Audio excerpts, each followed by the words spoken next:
Self-titled, there may be no better word to describe her than warrior. The James Beard finalist is a leader in advocating for Native American food sovereignty, which is the right of indigenous people to produce their own traditional foods on their own lands. And as we saw firsthand, for Wapipa, reestablishing native food systems is an inherent calling.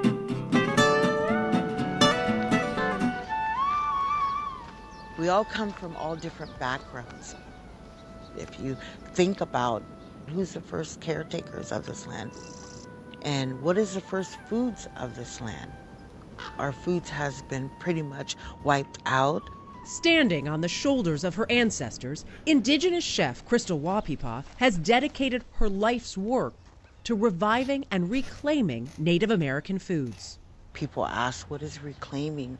Reclaiming is where we can actually have our own seeds, to grow the seeds and to harvest them, to feed the community. When you first say to people native foods or indigenous foods, what are those? Because I think some people don't necessarily know. Yeah, no, they don't.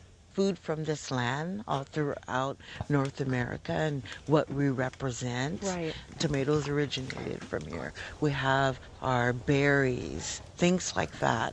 Surrounded by vineyards in California's Sonoma Valley. This is a farm that was given back to the Native people, and it's native-led. This nearly 8-acre plot was secured through the native-led nonprofit, the Cultural Conservancy.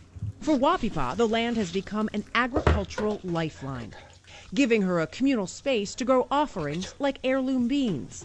As you can see right here. Oh, wow. Yes. A small representation of her efforts to get native foods onto new plates.